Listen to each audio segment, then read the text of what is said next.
Hey, I've said it before and I'll say it again. If you guys are not building a media company, or if you're not centering around your company around building a media company, regardless of the industry you're in, regardless of what your specialty or niche is, if you're not basically focusing most of your marketing efforts as a media company, you are setting yourself up for failure. Give me a couple of minutes because that's what we're going to be talking about today.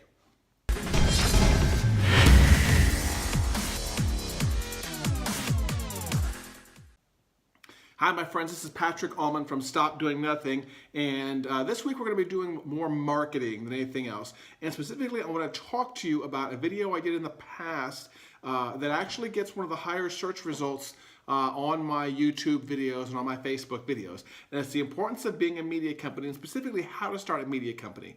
Last time I talked to you on this topic was after I heard the wonderful Jay Baer speak at the New York Marriott Marquis, the one right off of Times Square. I actually did a video in the second story of the bar. It's back in my YouTube videos. Go look at it. I'll try to link to it from this video. But at the time is when I had just basically started my own media company, and I had gotten into doing the media like I'm doing for you. And then I watched Jay Baer do it, and I learned how important it was. And from that point forward, I have learned and I have studied and I have tried to work on this and make this a key part of my company and for the companies that hire us for marketing. So I believe it is such an important part that today I want to re-emphasize it, make a new updated video for you in 2018 and tell you again why I think you should basically be running your company as a media company. I've got a whole page of notes here, and I want you to first of all, find something to write this stuff down with, or bookmark this video, or subscribe or whatever, because you're going to want to come back and watch this. This is important stuff, and I'm not screwing around this time. Ever since I watched Jay Baer talk about it, ever since I've watched some of my other friends like Peter Shankman and just to various people, Jill Schiffelbein, these are all great people on YouTube and great people I've seen them speak in person that have accidentally made themselves media companies. And this is one of the things that I think can really be a game changer for your marketing. And I hate that phrase. I don't say it too often, but I'm dead serious about this. Okay? You ready? Time to take notes. The first reason, and this is something that I always talk about, why people should be doing public speaking or running a media company at all, is the person talking is the expert. Stop and think about that for a second. It's very profound. You know what? I don't know if anybody else made it up before me, but it's something that particular phrase that I use quite a bit. The person doing the talking, the expert. It doesn't matter if you work in tires, if you work in manufacturing, if you work in 3D printing, if you do woodworking, if you build houses, if you freaking make bizarre 3D light bulbs. It doesn't matter. The person making the videos, the person making the podcast, the person writing the blog post is the expert by default. They don't have to be the best person in that particular industry. They just have to be the ones talking about it. If you are the one talking about your industry, if you're talking about how you do it and your company and the people you work for, that makes you the expert by default. That's probably the number one reason right there why I think you should be focusing on creating a lot more content and making yourself a media company, because the person doing the talking is the expert. You ever go to a conference and there's like 1,000 people in the audience, and there's somebody that's like right in front of the front row that's facing the audience. So you've got 1,000 people in the audience, and then the presenter or the speaker right there in the front row facing the audience. The only difference between those people is about 6 feet. The person standing up there is automatically considered the expert. There could be 1,000 people with 1,000 years experience in the audience, but it doesn't matter. The one person up there is the one speaking, and they are the expert in the room at that particular moment. And that's what I want for you. I want you to be firing up your video cameras and writing your blog posts and doing your podcast and getting people to hear your voice more. When people hear your voice more, they trust you more, and they will believe you more, and they will buy from you more by default. It's a magical formula. It's the reason we trust the news. We may not always believe them, but we trust them for the most part. Number two, actually, my second point is trust. The more you are talking, the more people trust you. I know this may sound the same thing as number one, but it's not exactly the same thing. If someone is shopping and they come across two different companies, someone wants to build a home, for example, and they come across two different companies, and both companies, everything is great for both companies for the most part. Both companies have a great website, they have great SEO, they have good listings on their website for the houses they're selling. The business will go to the person that builds up the trust the most, the fastest. And the way you can do that is by presenting yourself in media. If the business owner or the salesperson or the office staff or whoever gets on video camera and does videos about each house, about each listing, about why you want this one versus another one, about how the company works, about the integrity and the morals and the ethics of the company. The person who has all these more videos on the site, you're going to spend time watching those videos and you're going to trust that person more. So not only do you trust the person more, you're going to spend more time with them. And that's going to make you trust them more. And the more you trust them, the more time you're going to spend with them. It's kind of a feeding circle right there. So trust is the number 2 item right there. Trust, to tell you the truth, kind of segues into number 3.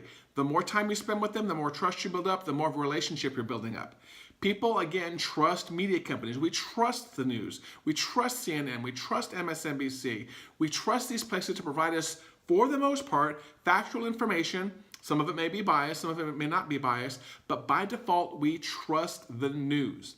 And that's primarily what news companies are. They are media companies that happen to sell advertising, but they are media companies first.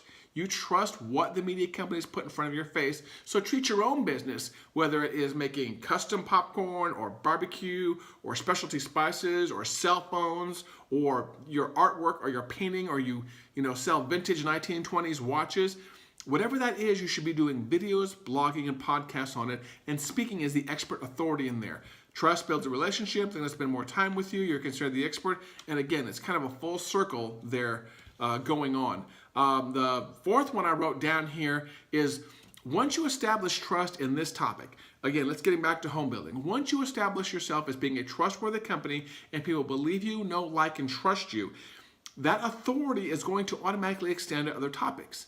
So for example, if you have a home builder whose YouTube channel you subscribe to and you watch every single minute of content and you cannot wait for the next one to come out, that home builder can now talk about other things and you will trust that home builder's opinion. That home builder, your company for example, can interview other experts out there and people will implicitly trust those other experts and those other products. So let's say that you're, let's say you're a home builder, let's say you're a custom popcorn maker.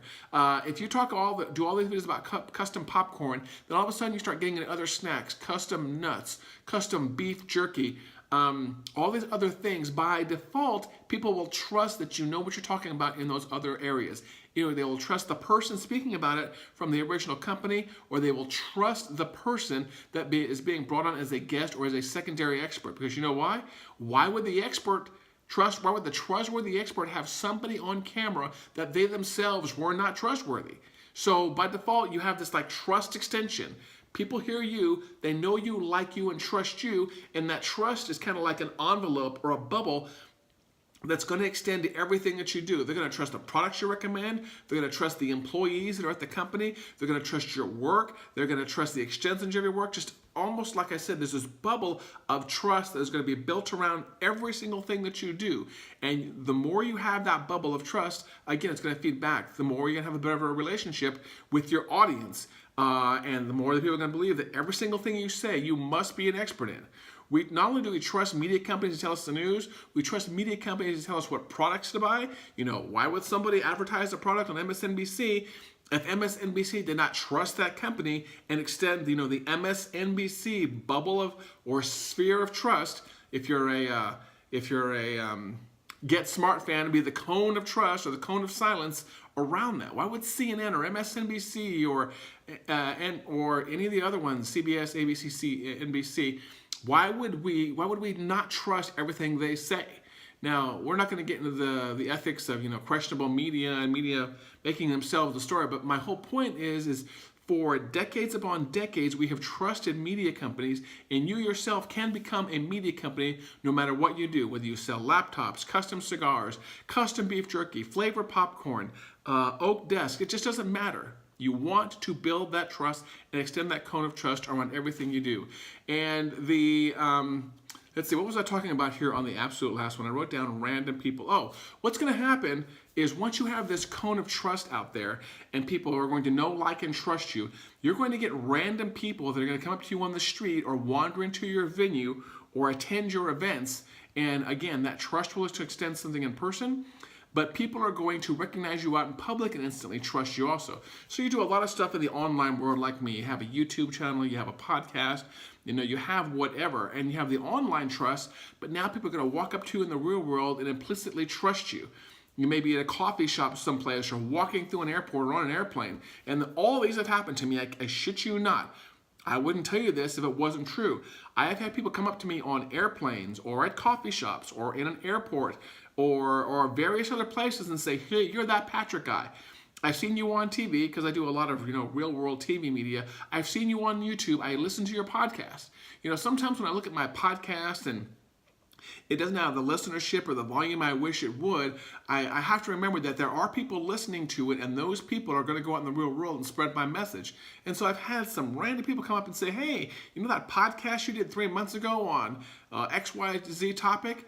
I listened to that. I made the rest of my company listen to that. That podcast kicked ass, and we took that tip you gave us, Patrick, and we're now implementing it in our business. Thank you so much for putting that out there. So you're going to see that sphere, or that cone of trust, extends out to various things in the real world also. It's not just online trust building, it's offline trust building also. So as a quick recap, please make sure you write this down. The person talking is the expert. That's not the right piece of paper. There it is. It's right there. The person talking is the expert. So whether it's public speaking events or producing media like you see me do here, or just various other things, when you're the one talking about your particular niche, you own that freaking niche. It's going to build the trust. The trust is going to build the relationship. The relationship is going to want to make people spend more time with you. The more people spend time with you, the more trust is built up. And of course, that trust is going to extend to other topics. So that's those three things right there. That's a circle we could draw. Trust is going to extend the relationship. The relationship is going to make more people spend more time with you. That's going to make the trust extend to other topics, which is going to build the trust on your original topic, etc., etc., etc. I'm watching the camera right here, and I can kind of draw a circle. I wish I had one of those sports things right there where I could sit there and just kind of draw, here's the quarterback, here's the linebacker, they're going to go down here. But whatever, you get the whole point right there. And the last one is that online trust is going to send into the offline trust. And by online, I mean TV media, which I do some of, YouTube media, online video media, podcasts, blogging, all that online real world stuff is going to extend on the offline stuff. Hey, if this has been useful for you, do me a favor, drop a comment. Let me know you're listening. I don't really care if you're listening to this on iTunes. Go over to and drop a review on iTunes and subscribe on iTunes, and go over and watch the video on YouTube or on Facebook. I'm putting this up on YouTube, on Facebook also. If you're watching on YouTube, please make sure you subscribe and watch the other videos, and also go over and subscribe to the podcast. So do me a favor, if you like what I put out and you think it's useful for your business, go follow me in all the other places. And by the way, I'm always interested in what topics you want to hear from me, whether it's business related or personal branding related or personal development related. There's a couple of topics here which I've got a few decades of experience on that I can drop some knowledge on. So let me know how I can help you. I get a kick out of doing this, and you know what? I think it really does help other people's businesses, and that's what I'm in business to do, is to help you grow and build a kick-ass business yourself. Thanks for watching always. I love you guys, and I appreciate your attention. Take care. We'll chat again soon.